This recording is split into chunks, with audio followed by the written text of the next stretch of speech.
का 24वां श्लोक, अध्याय 3, श्लोक नंबर 24। श्लोक है,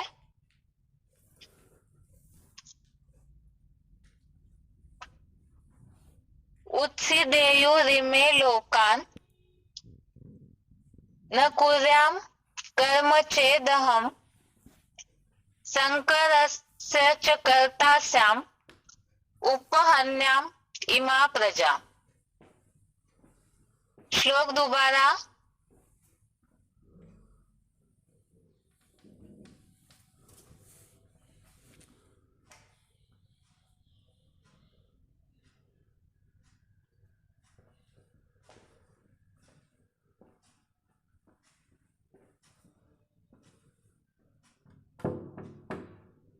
श्लोक है, उत्सीदेयु रिमे लोका न कुर्यां कर्म चेदहं संकरस्य च कर्ता स्याम् उपहन्याम इमा प्रजा। संधि विच्छेद श्लोक का, उत्सीदेयु इमे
श्लोक है, उत्सीदेयु रिमे लोकान्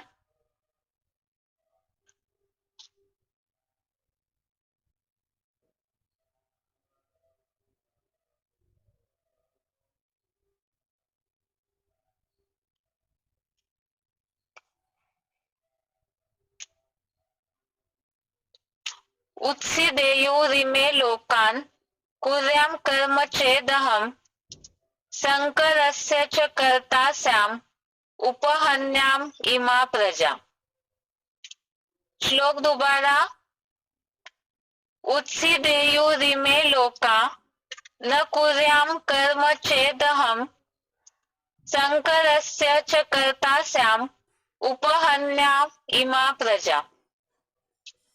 संधि विच्छेद श्लोक का, उत्सीदेयु इमे लोका न कुर्यां कर्म चेत अहं संकरस्य च कर्ता स्याम् उपहन्याम इमा प्रजा। उत्सीदेयु संधि विच्छेद दोबारा। उत्सीदेयु इमे लोका न कुर्यां कर्म चेत अहं संकरस्य च कर्ता स्याम् उपहन्याम इमा प्रजा। शब्दों का अर्थ है, अहम अर्थात मैं, कर्म अर्थात कार्य, न कुर्याम अर्थात न करूं, चेदिमे अर्थात तो ए, लोका अर्थात लोक, उत्सिदेयु अर्थात नष्ट हो जाए, च अर्थात और, संकरस्य अर्थात वर्ण संकर प्रजा का, कर्ता श्याम अर्थात कर्ता बनू, इमा अर्थात इस, प्रजा अर्थात प्रजा का, उपहन्याम अर्थात विनाशकारी बनो। शब्दों का अर्थ दोबारा। अहम अर्थात मैं, कर्म अर्थात कार्य, न कुर्याम अर्थात न करूं, चेदिमे अर्थात तो ये, लोका अर्थात लोक, उत्सिदेयु अर्थात नष्ट हो जाए, च अर्थात और, संकरस्य अर्थात वर्ण संकर प्रजा का, कर्ता श्याम अर्थात कर्ता बनो, इमाह अर्थात इस, प्रजा अर्थात प्रजा का, उपहन्याम अर्थात विनाशकारी बनो। श्लोक का अर्थ है, मैं कार्य न करूं तो ये लोक नष्ट हो जाए और वर्ण संकर प्रजा का कर्ता बनूं, इस प्रजा का विनाशकारी बनूं। श्लोक का अर्थ दोबारा। मैं कार्य न करूं तो ये लोक नष्ट हो जाए और वर्ण संकर प्रजा का कर्ता बनूं, इस प्रजा का विनाशकारी बनूं। इस हफ्ते के श्लोक में जो बात चल रही थी कि श्रेष्ठ लोग जो है वो जैसा कार्य करते हैं वैसे ही उनको देख करके और भी आचरण करते हैं। वैसे तो परमात्मा को इस सृष्टि पर या तीनों लोकों में कुछ भी पाने योग्य नहीं है, फिर भी वो कर्मों में लगे हुए हैं। जैसे कल के श्लोक में बात आई कि अगर मैं कर्मों में न लगा रहूं, आलस करूं, तो ये संसारी लोग सब प्रकार से मेरा ही मार्ग पकड़ेंगे। और जैसे कल अव्यक्त आने के पॉइंट्स में भी देखा था कि आपके अलबेले बनने से सारा विश्व ही अलबेला हो जाएगा। कलयुग के अंत में सृष्टि की जो हालत हो जाती है, उसी कारण तामसीपना इतना बढ़ जाता है सृष्टि में कि उसके विनाश का कार्य करना भी जरूरी है, सृष्टि परिवर्तन का कार्य करना भी जरूरी है। आज के श्लोक में जो बात आई है कि मैं अगर कार्य न करूं तो ये लोक नष्ट हो जाए, इन सारे श्लोकों से जो बात आती है परमात्मा बाप के पहचान की, तो उसमें परमात्मा का इस सृष्टि पर खास क्या कार्य है, उस कार्य की पहचान के लिए लागू होने वाला है आज का श्लोक, जिसमें बात है कि मैं अगर कार्य न करूं, परमात्मा इस सृष्टि पर आते हैं लोक संग्रहार्थ, विश्व नवनिर्माण के लिए लोक संग्रह करना अर्थात संगठन इकट्ठा करना। तो ऐसे कार्य न करूं तो ये लोक नष्ट हो जाए और वर्ण संकर प्रजा का कर्ता बनो। अभी यहाँ श्लोक में जो बात आई है वर्ण संकर प्रजा की, तो इससे ही रिलेटेड रेफरेंस के लिए श्लोक दिए हुए हैं, उसे भी देखते हैं ताकि श्लोक का अर्थ सही रीति समझ आए। साथ साथ ही पहले इसका क्लैरिफिकेशन वाला अर्थ पढ़ते हैं। मैं विश्व नवनिर्माणार्थ श्रेष्ठतम संगठन का कार्य न करूं तो ये सुख दुख शांति धाम के लोक नष्ट हो जाए और ऋषि वंश में ऋषिवंशी यादवों या क्रिश्चियंस जैसी वर्ण संकर प्रजा का कर्ता बनूं और इस नौधा ब्राह्मणों की नौ नाथीय प्रजा का भी विनाशकारी बनूं। तो यह बात है पहले भगवान इस सृष्टि पर विश्व नवनिर्माण के लिए श्रेष्ठतम संगठन, जिसे ही श्लोक में बात आई है लोक संग्रह करना, या तो विश्व नवनिर्माण हेतु जो कार्य करते हैं, तो ऐसे संगठन इकट्ठा करने का कार्य न करूं, अर्थात इस स्थापना का कार्य न करूं, विश्व नवनिर्माण के लिए पवित्र संगठन की श्रेष्ठतम संगठन के स्थापना का कार्य न करूं, तो ये सुख दुख शांति धाम के लोक नष्ट हो जाए। अर्थात अगर नई दुनिया की स्थापना हेतु परमात्मा कार्य न करे तो ये तीनों लोक नष्ट हो जाएंगे और मैं ऋषिवंशी यादव क्रिश्चियंस जैसी वर्ण संकर प्रजा का कर्ता बनूं। अर्थात सनातन धर्म के लिए संगठन की स्थापना अगर भगवान नहीं करते हैं तो तीनों लोक नष्ट हो जाए और साथ में ही जो विदेशी विधर्मी जिनमें अपवित्रता की मान्यता ज्यादा है, तो ऐसी वर्ण संकर प्रजा का कर्ता बनूं। वर्ण संकर प्रजा क्या है, इसी से संबंधित पहले अध्याय में हमने इसके पहले श्लोक देखा है कि वर्ण संकर प्रजा निर्माण कैसे होती है। यहाँ तो श्लोक के क्लैरिफिकेशन में उदाहरण दिया है ऋषिवंशी यादव या क्रिश्चियंस जैसी, माना ऐसे कैटेगरी की जो प्रजा है उन्हें वर्ण संकर प्रजा बताया है। लेकिन वर्ण संकर प्रजा निर्माण कैसे होती है, इसके लिए रेफरेंस में पहले अध्याय का 40 और 41 नंबर श्लोक है, अध्याय फर्स्ट का श्लोक नंबर 40 और 41। 40 नंबर श्लोक है कुलक्षय प्रणश्यन्ति कुलधर्मा सनातनः धर्मे नष्टे कुलम कृष्णम अधर्मः अभिभवति उत। अर्थात भारतीय कुल नाश होने पर परंपरागत सनातन कुल की समूची अव्यभिचारी धारणाएं नष्ट हो जाती है। धर्म नाश होने पर मुस्लिम ईसाई आदि विपरीत धर्म भी समस्त कुल को अत्यधिक हमले करते हुए हिंसा और व्यभिचार दोष से दबा लेते हैं। भारतीय कुल नाश होने पर परंपरागत सनातन कुल की समूची अव्यभिचारी धारणाएं नष्ट हो जाती है।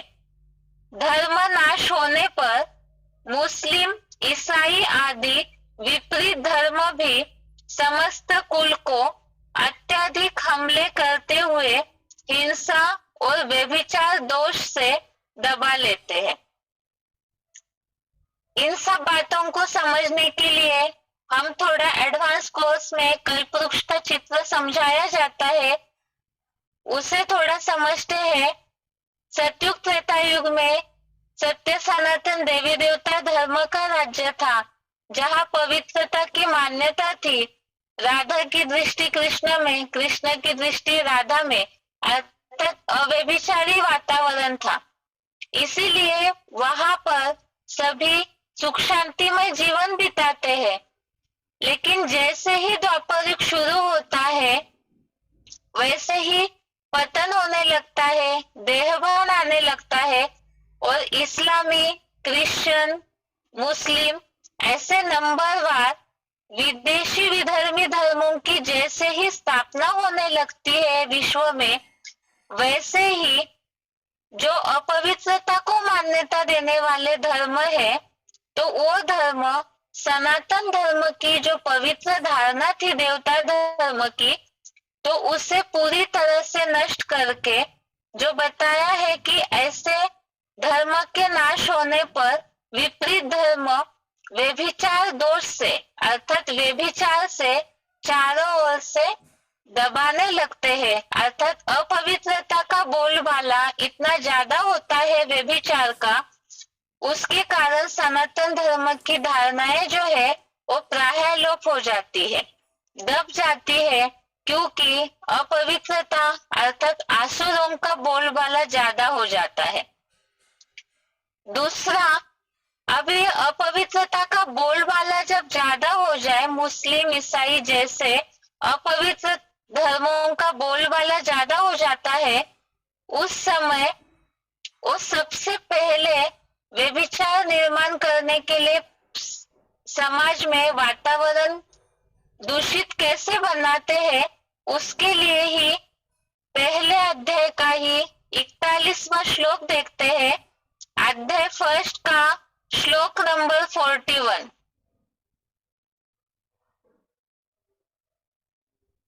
अध्याय फर्स्ट का श्लोक नंबर 41।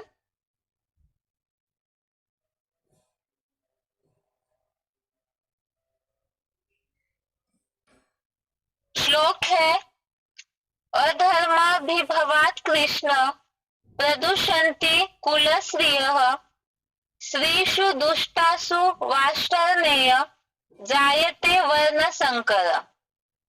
अर्थात, हे विकारी हिंसक असुरों को खींचने वाले बाबा, इस्लामी क्रिश्चियन आदि अधर्मों के फैलने से कुल की सती साध्वी स्त्रियां दैहिक संकलंक लगने कारण महाव्यभिचार से प्रदूषित हो जाती है।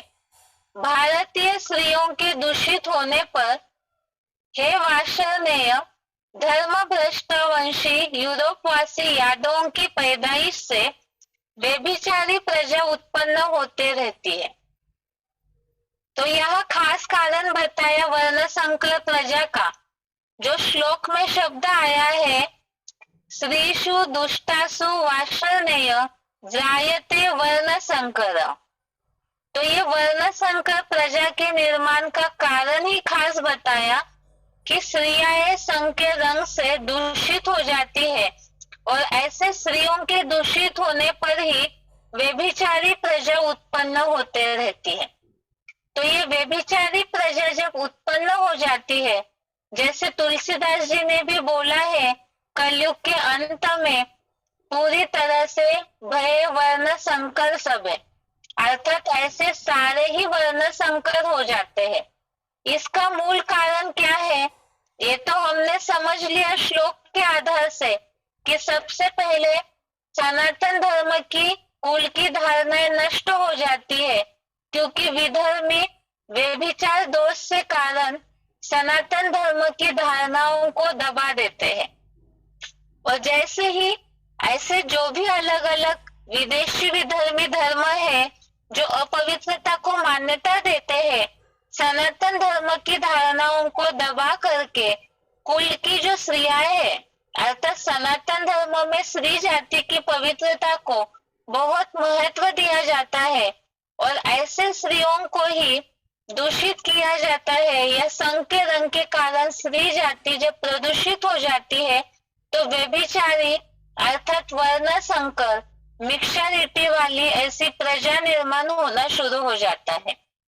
और ऐसी प्रजा निर्माण होती है तो इसका कारण अलग अलग धर्म पिताएं जो आए, उन्होंने सृष्टि के परिवर्तन के लिए अपने अपना ज्ञान सुनाया, आपने अपनी परंपराएं डाली, और सनातन धर्म की जो परंपराएं हैं उन्हें पूरी तरह से नष्ट करने में लगे रहे।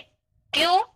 क्योंकि जो भी अलग अलग धर्म पिताएं हैं वो तो सतयुग त्रेता युग में थे ही नहीं, तो वो असली पवित्रता क्या है जिसके कारण सृष्टि सुख और शांति में हो सकती है, इस बात को जान ही नहीं पाए, समझ ही नहीं पाए, क्योंकि उन्होंने उस पवित्र दुनिया का अनुभव ही नहीं लिया था।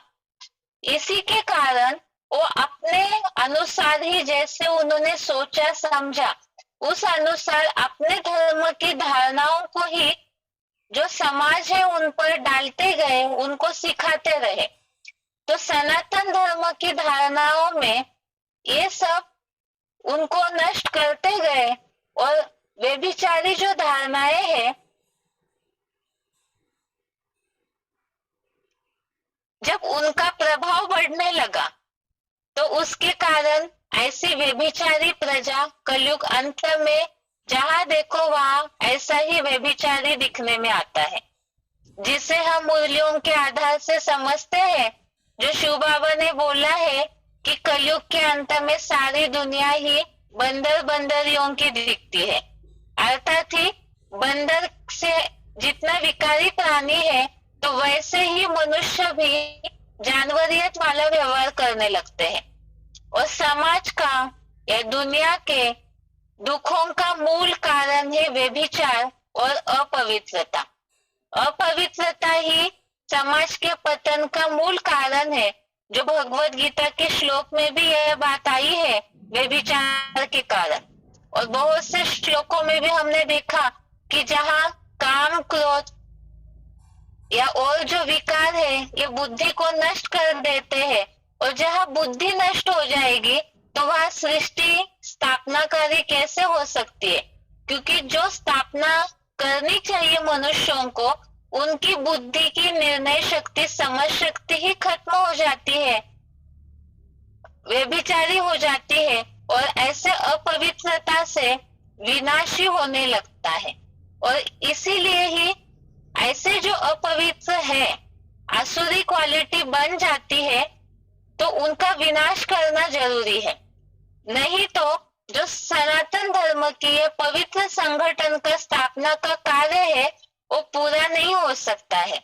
धर्म पिताओं ने अपनी धारणाएं तो बताई, सृष्टि में मरम्मत की केवल, लेकिन पूरी तरह से व्यभिचार या दुख अशांति वाली धारणाओं को नष्ट करके एक पवित्र धर्म स्थापन करे, ये कार्य धर्म पिताएं नहीं कर पाए। जिसके लिए मुरलियों में हम उदाहरण सुनते हैं, अगर दूध का भरा हुआ घड़ा है उसमें एक बूंद भी विष की पड़ जाए तो पूरा घड़ा ही विषैला हो जाएगा। इसीलिए ही यहाँ पर भी जो भी अपवित्र धारणाएं हैं उनको पूरी तरह से नष्ट करना जरूरी है। इसीलिए ही आज का जो श्लोक है वो खास भगवान का जो कार्य है दो, स्थापना और विनाश, नई दुनिया नए पवित्र संगठन की स्थापना और उस संगठन को बनाने के लिए लोगों का संग्रह करना, ये खास परमात्मा का इस सृष्टि पर कार्य है। और उसके साथ ही जो पुरानी परंपराएं अपवित्र व्यभिचारी धारणाएं हैं उनको नष्ट करना ये खास परमात्मा का कार्य है, जिसके लिए ही रेफरेंस में 9वें अध्याय का 10वां श्लोक, अध्याय 9 श्लोक नंबर 10, इस श्लोक में ये बात आई है, मया अध्यक्षेन प्रकृति सूयते सचराचरम हेतु नानेन कौन्तेय जगत विपरिवर्तते। मया अध्यक्षेन प्रकृति सूयते सचराचरम हेतु नानेन कौन्तेय जगत विपरिवर्तते। इस श्लोक का भावार्थ है, मेरी अध्यक्षता द्वारा प्रकृति जड़ चेतन सहित बीजरूप रुद्राक्ष गणों को पैदा करती है। इस कारण से जगत विपरीत गति में परिवर्तित होता है, अर्थात परमात्मा की अध्यक्षता में बीजरूप रुद्राक्ष गणों को पैदा करते हैं, अर्थात यह संगठन इकट्ठा करने की बात। और इस कारण से जब ऐसा संगठन इकट्ठा हो जाता है तो ये जगत विपरीत गति में अर्थात ऊर्ध्वमुखी परमात्मा रूप हीरो पाठधारी के योग बल द्वारा परिवर्तित होता है। जहाँ अपवित्रता फैली हुई है तो उससे उल्टी सीढ़ी चढ़ने लगते हैं परमात्मा की अध्यक्षता में, अर्थात अपवित्रता नष्ट होती जाएगी और पवित्र दुनिया की संगठन की स्थापना होने लगती है। तो इसे ही जगत विपरिवर्तित है ऐसे बोला है।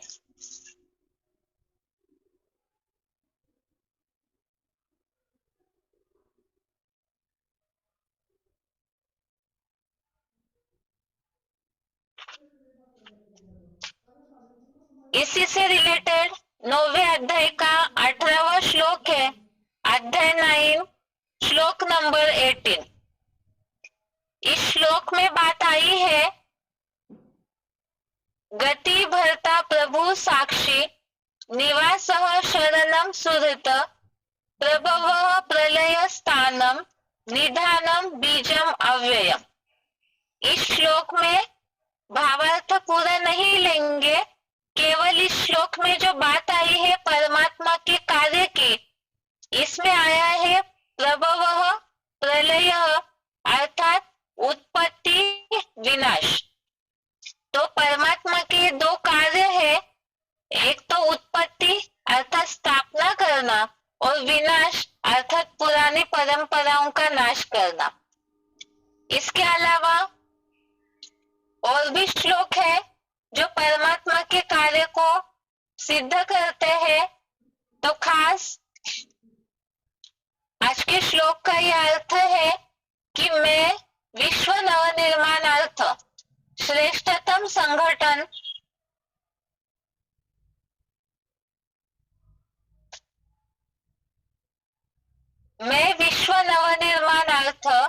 श्रेष्ठतम संगठन का कार्य न करूं तो ये सुख दुख शांति धाम के लोग नष्ट हो जाए और ऋषि वंशी यादव क्रिश्चियन जैसी वर्ण संकर प्रजा का कर्ता बनूं।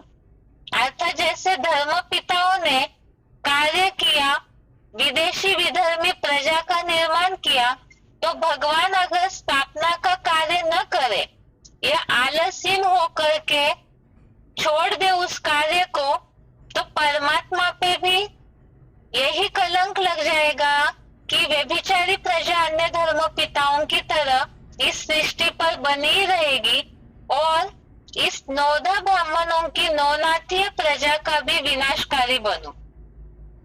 अर्थात जो संगठन भगवान स्थापन कर रहे हैं, तो वो भी जैसे ऊपर बताया कि सुख दुख शांति धाम, ये तीनों लोग भी नष्ट हो जाएंगे। तो ये तो परमात्मा का कार्य हुआ। परमात्मा इसीलिए ही अपने कार्य को छोड़ते नहीं है, क्योंकि उनके ही कार्य का अनुसरण सत्य सनातनी जो लोग हैं, उनके जो अनुगामी है, वो करते हैं।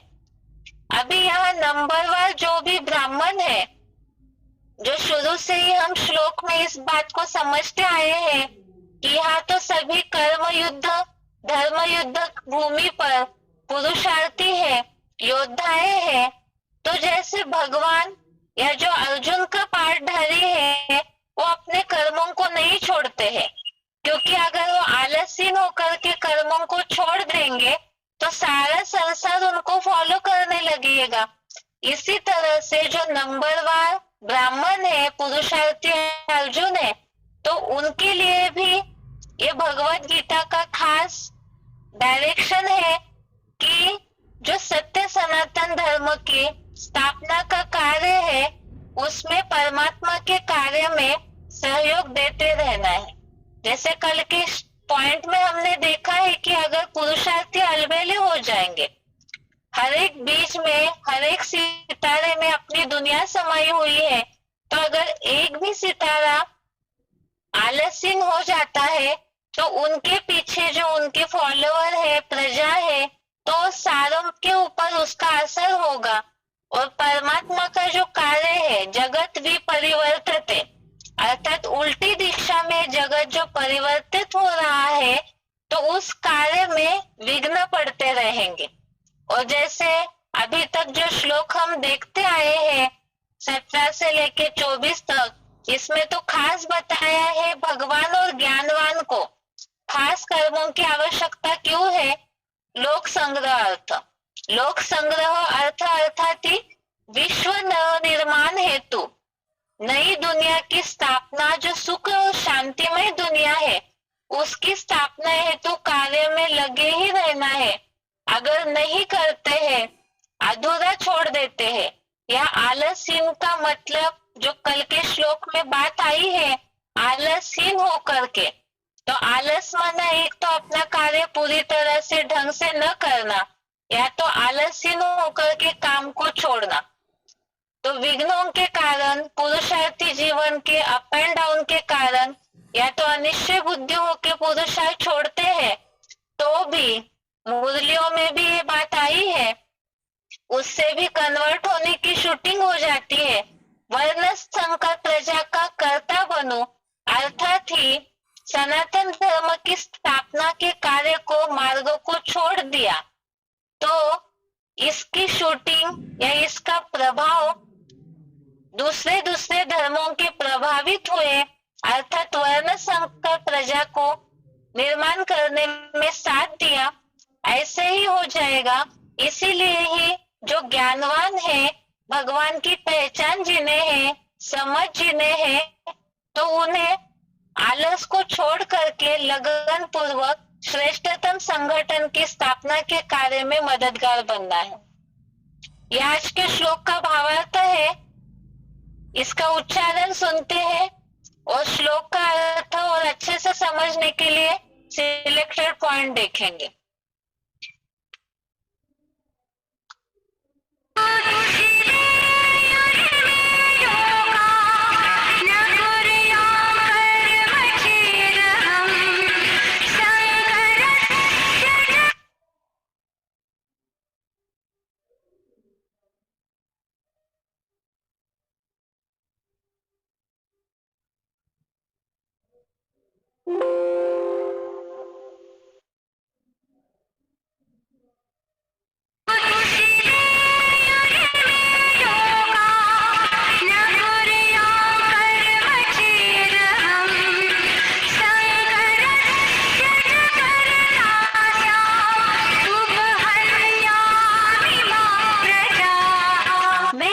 नव निर्माण के श्रेष्ठतम संगठन का कार्य न करूं, तो ये सुख दुख शांति धाम के लोग नष्ट हो जाए, और मैं वृष्णिवंशी यादवों क्रिश्चियंस जैसी वर्ण संकर प्रजा का कर्ता बनूं, और इस नौधा ब्राह्मण सो नौ नाथीय संगठन का भी विनाशकारी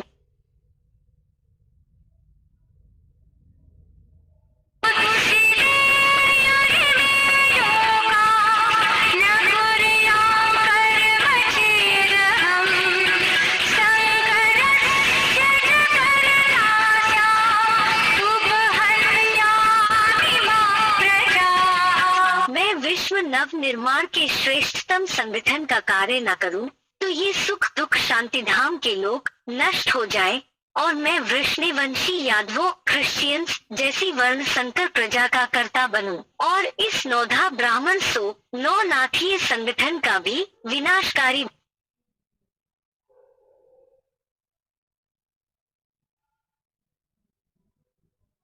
इसी श्लोक से रिलेटेड पॉइंट है वार्तालाप नंबर 1737, डिस्कशन नंबर 1737।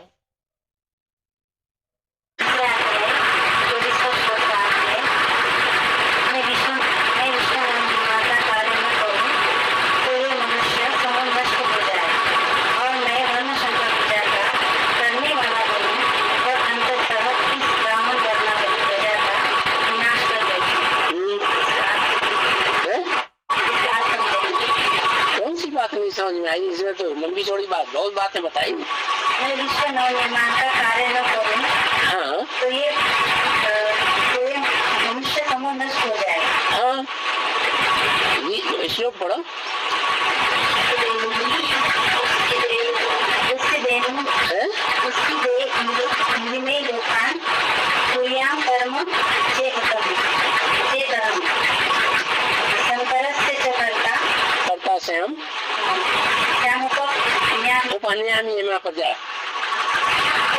माना भगवान को भी आके कर्म करना पड़े इस सृष्टि पर। भगवान आकर के जिस तन में प्रवेश करता है, उस तन के द्वारा कर्म इंद्रियों से अगर कर्म न करे तो ये सृष्टि ही नहीं चलेगी, बढ़ेगी नहीं सृष्टि। जैसे सामान्य मनुष्य जो है, अगर कर्म इंद्रिय से कर्म नहीं करेगा तो उसकी वंशावली चलेगी? चलेगी नहीं चलेगी। वो इंडिविजुअल बात हो गई। ये सारी सृष्टि की बात है, बेहद की बात है। इसलिए भगवान को भी आकर के बेहद की गृहस्थी बनानी पड़ती है। मेहनत की गृहस्थी में, उसे कर्म इंद्रियों से कर्म करने पड़ते हैं। मुख्य कर्म इंद्रिय की तो यादगार शिव के मंदिर में दिखाई है, जिससे प्रजा पैदा होती है। दिखाइए कि नहीं? दिखाइए। क्यों दिखाइए? रसगुल्ला कब याद आता है? खाया होगा तो याद आएगा। तो वो भी इंद्रियों का सुख है। जिनको इंद्रियों का सुख मिलता है वो आकर्षित हो जाते हैं, उनकी बुद्धि आकर्षित हो जाती है। बुद्धि आकर्षित हो जाती है तो ईश्वरीय कार्य में सहयोगी बन जाते हैं। सहयोगी बनते हैं तो प्रजा बढ़ेगी, ईश्वरीय प्रजा, या घटेगी? बढ़ेगी। और अंततः इस ब्राह्मण वर्णावली प्रजा का विनाश कर बैठी। अगर मैं कर्म न करूं तो सृष्टि का ही विनाश हो जाएगा।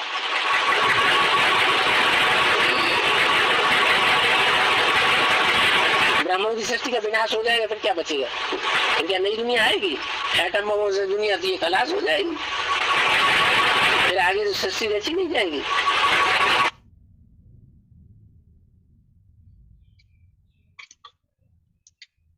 आगे का सिलेक्टेड पॉइंट है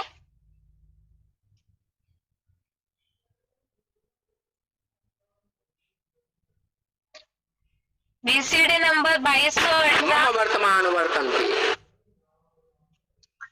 बीसीडी नंबर 2218।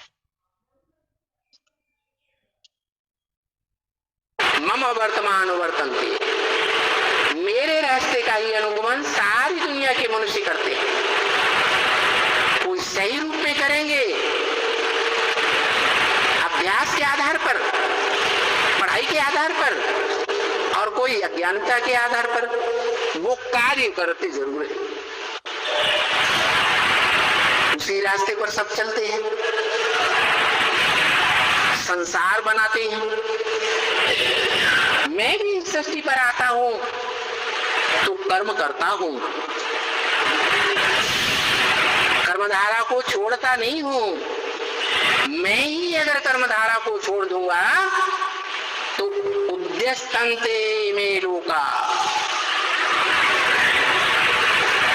ये सुखधाम और दुखधाम रूपी जो लोक हैं वो नष्ट हो जाएंगे। इसलिए मैं भी कर्म करता हूं ताकि मेरा अनुगमन करे। कोई मेरी पढ़ाई, पढ़ने के आधार पर अनुगमन करेंगे, मेरी सीमत पर चलकर अनुगमन करेंगे, और कोई मनुष्यों के आधार पर, पढ़ाई के आधार पर अनुगमन करते हैं। मनुष्य तो नरक बनाते हैं और भगवान बाप सदैव स्वस्थिति में रहता है, वो ही स्वर्ग बनाता है।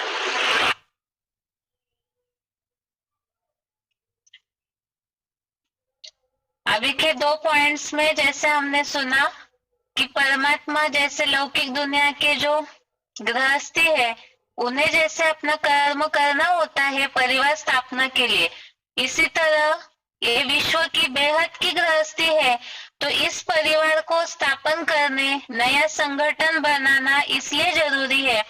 अगर परमात्मा ये कार्य न करे, जैसे पॉइंट में बताया शिव बाबा ने कि ब्राह्मणों के संगठन की स्थापना न हो, ब्राह्मणों के संगठन का यदि विनाश हो जाता है तो ये सृष्टि पूरी तरह से नाश हो जाएगी।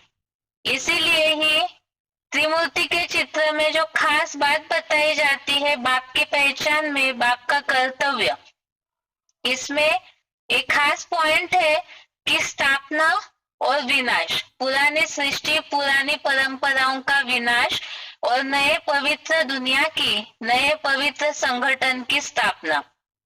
आगे का पॉइंट है, सिलेक्टेड पॉइंट का नंबर है 668, सिलेक्टेड पॉइंट का नंबर है 668।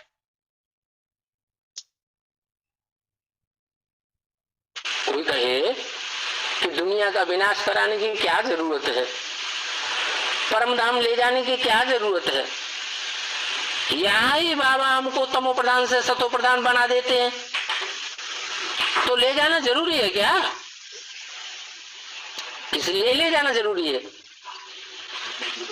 इसलिए ले जाना जरूरी है कि इस दुनिया का एक एक कण, अणु अणु मात्र क्या बन गया है? तमो प्रधान बन गया है। इसके संग के रंग में अगर तुम आत्मा रहेंगे तो फिर क्या बन जाएंगे? फिर तमो प्रधान बन जाएंगे।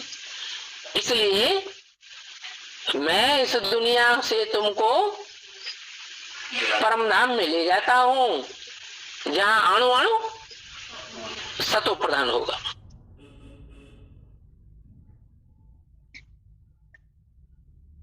आगे का सिलेक्टेड पॉइंट है general selected point number 60, general selected point number 60। क्योंकि शास्त्रों में जो भी देवासुर संग्राम प्रसिद्ध है, रामायण की कथा प्रसिद्ध है, महाभारत ग्रह युद्ध प्रसिद्ध है, वो सब इस समय की बात है। इस समय जब के एटम बम बन जाते हैं, शंकर जी का श्राप तैयार हो जाता है। हर हर बम बम। वो कार्य तैयार हुआ पड़ा है, वो कोई खिलौने नहीं तैयार हुए कि हमारे घर की सजावट की जाएगी। जो चीज बनी है वो काम में लगेगी। और धर्म पिताएं का विनाश करते ही पुराने पन का, पुराने जनरेशन का, पुराने धर्मों का। ये तो भगवान है जब इस सृष्टि पर आता है तो नई दुनिया की स्थापना के साथ साथ पुरानी दुनिया का विनाश का भी मसाला तैयार कर लेता है।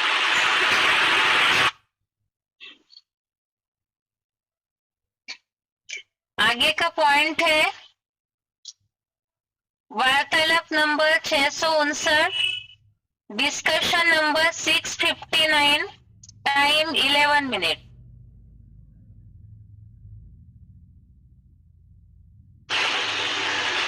और एक और प्रश्न जो है, लौकिक दुनिया में जो आश्रम में रहते हैं उनके लिए तो ठीक है, लेकिन जो लौकिक दुनिया में नौकरी करते हैं, पीवी के या बीके जो भी हैं, तो उनके सामने खान पान की समस्या आती है। तो बाकी सब विषयों में तो मतलब वो कन्विंस कर पाते हैं, लेकिन खान पान के विषय में जो है सारी दलीलें देने के बावजूद भी जो है लौकिक दुनिया वाले ये प्रश्न करने लगते हैं कि भाई क्या हम शूद्र हैं, क्या हमको इतना आप पतित क्यों मानते हो कि भाई हमारे हाथ का आप नहीं खा सकते हो, हम आपको जो है शुद्ध स्नान करके पवित्र भगवान की याद में हम आपको बना के खिलाएंगे, आप हमारा खाना क्यों नहीं खाते हो। तो वो ये मानने को तैयार नहीं कि भाई हम शूद्र किस आधार पर हो गए। साधारण शूद्रों का संग करते हैं, सारी दुनिया इस समय शूद्र बन पड़ी है। तुलसीदास ने तो अभी की बात छोड़ो, 500 साल पहले ही लिख दिया, भले वर्ण शंकर सब है, सारे वर्ण शंकर हो गए, सब शूद्र हो गए। अब तो 500 साल के बाद कितना शूद्र बना फैल गया है। संग दोष और अनुदोष कोई चीज नहीं होती है क्या?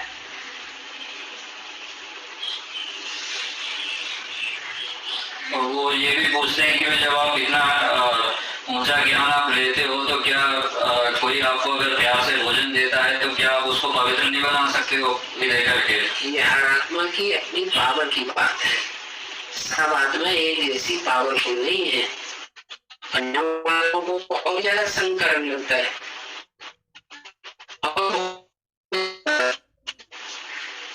तो अबला है, उनका तन भी अबला है, मन भी अबला है, दृष्टि भी अबला है। और जब तक संपन्न स्टेज में पुरुषार्थ की न पहुंचे तब तक ऐसे ही चलना पड़ेगा।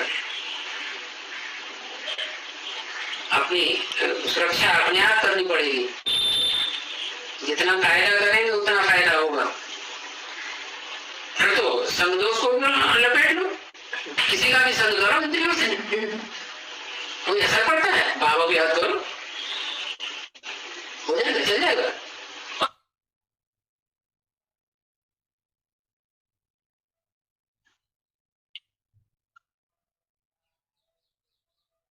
अभी अभी जो हमने पॉइंट समझे, जैसे अभी अन्न दोष संग दोष की बात आई कि अन्न दोष संग दोष का ध्यान रखना क्यों जरूरी है। जैसे श्लोक में हमने देखा पहले अध्याय के कि संग के रंग के कारण ही दूषितपना आता है। जनक वाला जो श्लोक हमने देखा था जिसमें बोला था कि यहाँ तो सब आत्मा रूपी सीताएं हैं और द्वापर युग से तो सभी आत्मा रूपी सीताओं पर संग का रंग का दोष तो चढ़ता ही है। तो इसीलिए संगम युग में भी जो बोला है कलयुग में सभी वर्ण संकर प्रजा है, तो इसीलिए जब तक पुरुषार्थियों की अवस्था संपन्न नहीं होती है, इतनी ज्ञान योग की पराकाष्ठा नहीं होती है, तब तक अन्न दोष और संग दोष की धारणा का ध्यान रखना भी जरूरी है। क्योंकि दुनिया में तो अभी सब मिक्सचरिटी है, अपवित्रता ही फैली हुई है। तो ऐसों के हाथ का भोजन खाते हैं, संग करते हैं, तो जिस तरह अवस्था चढ़नी चाहिए, जो अवस्था ऊंची महसूस होनी चाहिए, वो नहीं होगी। इस भाव से ही यहाँ ये पॉइंट है। इसके अलावा जैसे परम धाम ले जाने की बात शिव बाबा ने बोली कि परम धाम अगर शिव बाबा न ले जाए तो इसी सृष्टि में सब तमो प्रधान ही बने रहेंगे और दुखी ही बने रहेंगे। इसीलिए शिव बाबा खास इस सृष्टि पर आकर ये कार्य करते हैं, सबको नई दुनिया में और साथ में ही परम धाम में ले जाने का। इसी श्लोक से रिलेटेड पॉइंट है आगे, ऑडियो नंबर है 232, ऑडियो नंबर 232।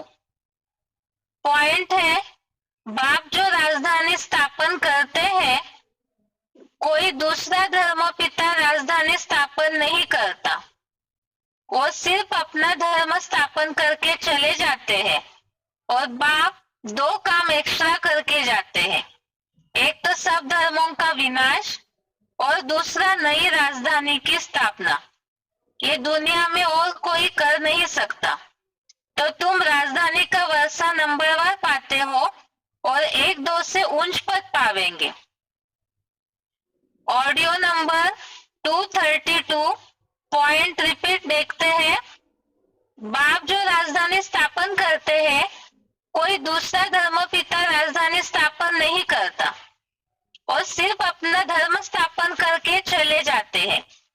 और बाप दो एक्स्ट्रा काम करके जाते हैं, एक तो सब धर्मों का विनाश और दूसरा नई राजधानी की स्थापना। ये दुनिया में कोई कर नहीं सकता। तो तुम राजधानी का वर्षा नंबरवार पाते हो और 1-2 से उच्च पद पावेंगे।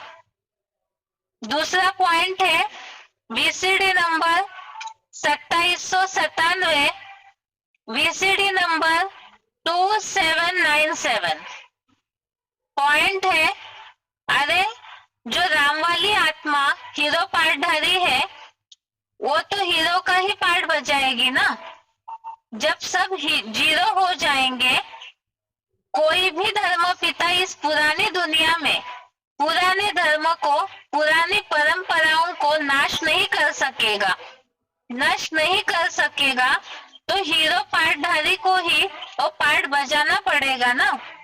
तो अंतिम जन्म में जाकर के जब कोई ये काम नहीं कर पाता अधर्मी दुनिया के विनाश करने का, तब और आत्मा राम सो क्या बनता है, रावण बनता है। ऐसे नहीं कि 63 जन्म से रावण बनता है।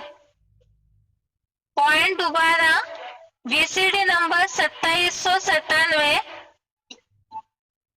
अरे जो राम वाली आत्मा हीरो पार्टधारी है, वो तो हीरो का ही पार्ट बजाएगी ना। जब सब जीरो हो जाएंगे, कोई भी धर्म पिता इस पुरानी दुनिया में पुराने धर्म को, पुरानी परंपराओं को नाश नहीं कर सकेगा, नष्ट नहीं कर सकेगा। तो हीरो पार्टधारी को ही वो पार्ट बजाना पड़ेगा ना। तो अंतिम जन्म में जाकर के जब कोई ये काम नहीं कर पाता, अधर्मी दुनिया का विनाश करने का, तब वो आत्मा राम सो क्या बनता है, रावण बनता है। ऐसे नहीं कि 63 जन्म से रावण बनता है।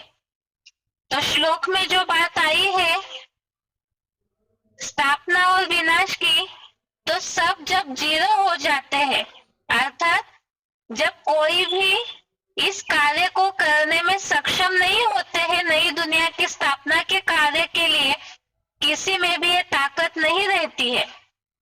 अर्थात जो आगे बताया है सारे धर्म पिताएं ही, कोई भी ऐसे नहीं है जो पुराने धर्म, पुरानी परंपराओं को, पुरानी दुनिया को नष्ट कर सके। तभी ही हीरो पार्टधारी जो है वो अपना कार्य करते हैं।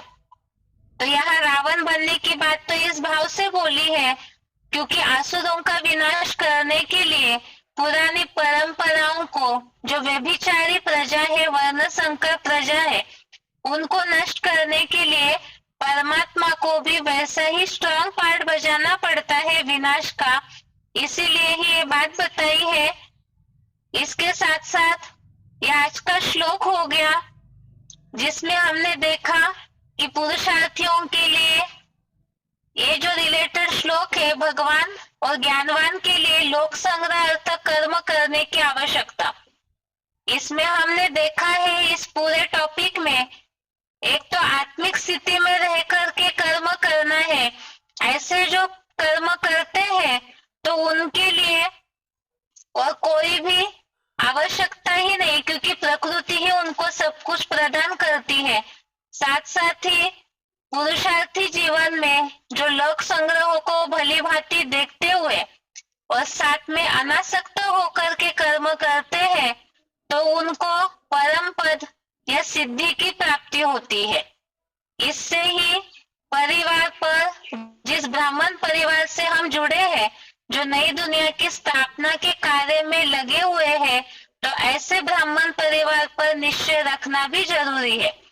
और साथ में ही स्थापना के कार्य में ज्ञानवान को इस बात का खास ध्यान रखना है, क्योंकि ज्ञानी अर्थात ही समझदार तो पुरुषार्थी जैसा कर्म करते हैं, जिस भी संगठन में रहकर, ब्राह्मणों से भी संबंध संपर्क है, अज्ञानी दुनिया से भी संबंध संपर्क है, और लौकिक जो गृहस्थी है उनसे भी संबंध संपर्क पूरा जुड़ा हुआ रहता है।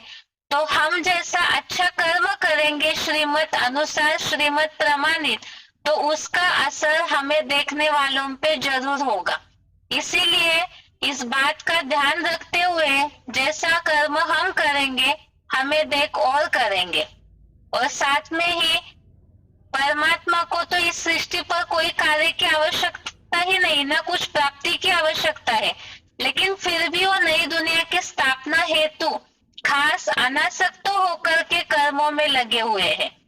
अगर परमात्मा आलसीन हो तो सारे ही उनका मार्ग पकड़ेंगे। इसी तरह से नंबरवार जो अर्जुन है पुरुषार्थी, उन्हें भी इस बात का ध्यान रखना है, स्वस्थिति में सारी प्राप्ति समाई हुई है, आत्मिक स्थिति में ही सारे स्वर्ग के सुख समाये हुए हैं। तो ऐसे ही आत्मिक स्थिति में रह करके अनासक्त होकर के कर्म करेंगे तो परमात्मा के कार्य में अच्छे सहयोगी बन जाएंगे। और इसमें खास ध्यान आलस छोड़ना है। और आज के श्लोक में जो सार देखा, परमात्मा की तरह ही पुरानी दुनिया का विनाश और नए संगठन की स्थापना में सहयोग देना है। ये इस टॉपिक के श्लोक का सार हो गया।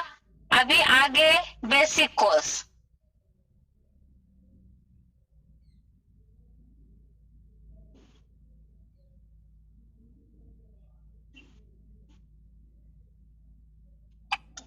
बेसिक कोर्स में बात चल रही थी, कल सार रिपीट किया था कि भगवान ही है जो त्रिकालदर्शी है, अजन्मा अगर्भा होने के कारण, इसलिए भगवान ही आकर के सृष्टि की आयु का राज समझा सकते हैं, क्योंकि जन्म मरण के चक्र में आते नहीं है। तो इसीलिए ही वो त्रिकालदर्शी, त्रिकाल ज्ञानी है। इस बात को ही समझने के लिए कल हमने देखा था कि भगवान आकर के भगवत गीता जो है, इस एक ही ऐसा शास्त्र है हिंदू धर्म का जिसमें भगवान उवाच की उपाधि मिली हुई है। इसीलिए ही भगवान ही सृष्टि का राज बता सकते हैं। तो भगवत गीता में भगवान ने क्या बताया है उसे हम देखते हैं। जिज्ञासुओं को इस बात को क्लियर करना है, क्योंकि जो भी बातें बता रहे हैं वो प्रूफ के साथ बतानी है। तो भगवत गीता में भगवान ने सृष्टि की आयु या काल चक्र के बारे में क्या बताया है उसे देखने के लिए कल हमने 3 श्लोक पढ़े थे। अभी उन श्लोकों को ही देखते हैं कि भगवान ने गीता में काल चक्र या सृष्टि की आयु के बारे में क्या बताया है। कल के श्लोक को एक बार रिपीट पढ़ते हैं, उसके बाद आगे। पहला श्लोक है सृष्टि की आयु या काल के बारे में, जहाँ समय दर्शाता हो ऐसे श्लोकों को भगवत गीता में देखा है। 8वें अध्याय का 17वां श्लोक, अध्याय 8 श्लोक नंबर 17। इस श्लोक में समय को दर्शाने वाले 2 शब्द आए हैं, ब्रह्मा का दिन और रात। श्लोक है सहस्र युग पर्यंतम अहर्यत ब्रह्मणो विदु रात्रिम युग सहस्रांतम तेहो रात्र विदो जना। इसमें जो अहर्यत और रात्रिम ये 2 शब्द आए हैं जो ब्रह्मा का दिन और रात को दर्शाते हैं, अर्थात समय या काल को दर्शाने वाले शब्द हम देख रहे हैं गीता में। दूसरा है कल्प। कल्प ये तो हम लोग भी दुनिया में जानते हैं कि कल्प जो है ये समय को या सृष्टि की आयु को दर्शाने वाला ही शब्द है। भगवत गीता में इससे संबंधित श्लोक आया है 9वें अध्याय का 7वां श्लोक, अध्याय 9 श्लोक नंबर 7। सर्वभूतानि कौन्तेय प्रकृतिम यान्ति मामिकाम कल्पक्षये पुनस्तानि कल्पादो विसृजाम्यहम्।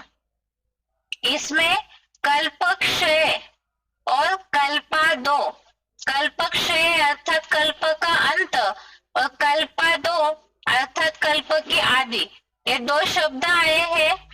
इसी तरह से युग के लिए शब्द आया है भगवत गीता में 4थे अध्याय का 8वां श्लोक, अध्याय 4 श्लोक नंबर 8।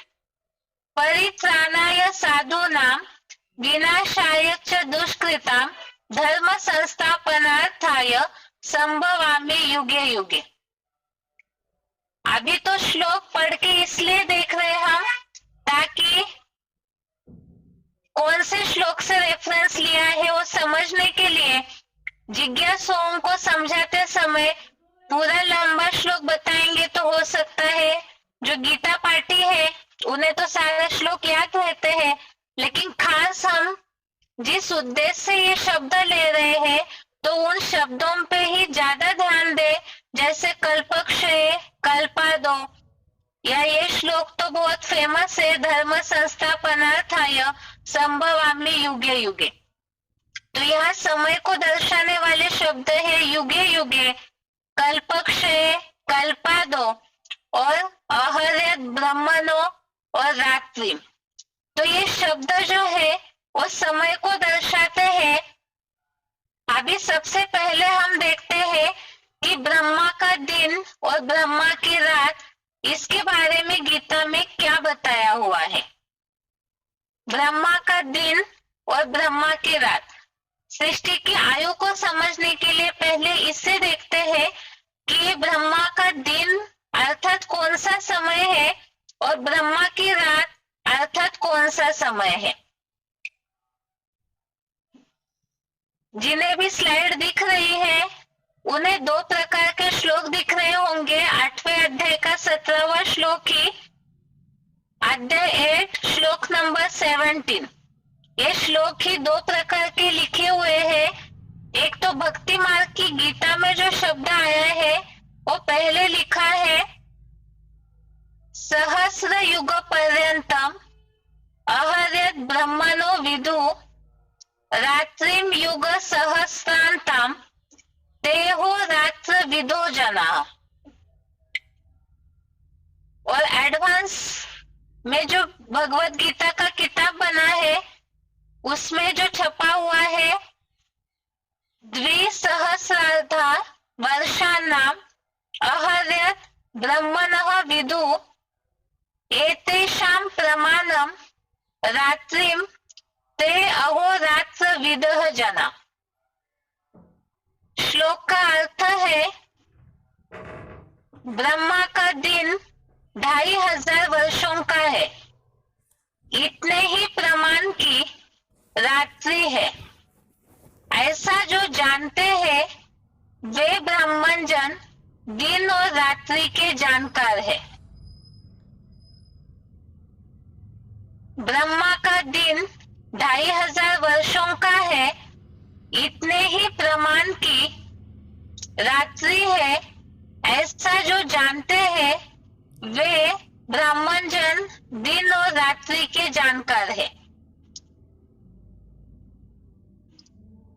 इसमें जो खास बात आई है ब्रह्मा के दिन और रात के समझने के लिए, आगे हम देखते हैं कि ब्रह्मा का दिन और रात और युगों का क्या संबंध है, क्योंकि इसमें जो बात लिखी हुई है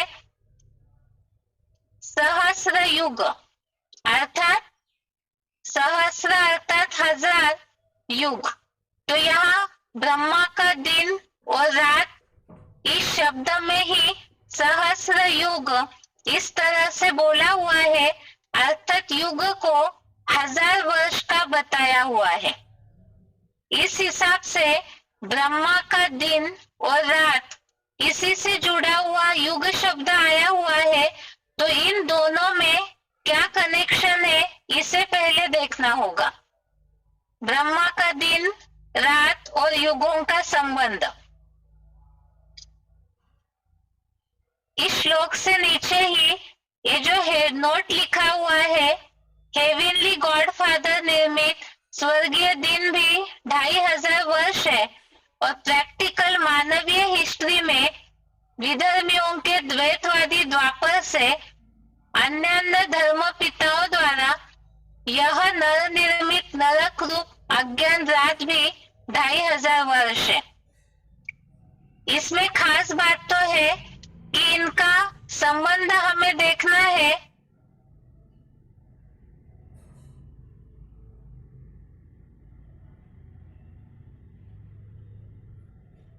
इस श्लोक के अनुसार ब्रह्मा का दिन और रात दोनों का समय समान अर्थात 1000 युग बताया गया है, परंतु ये 1000 युग चारों युगों में से किस युग के लिए बोला गया है ये बात श्लोक में स्पष्ट नहीं है।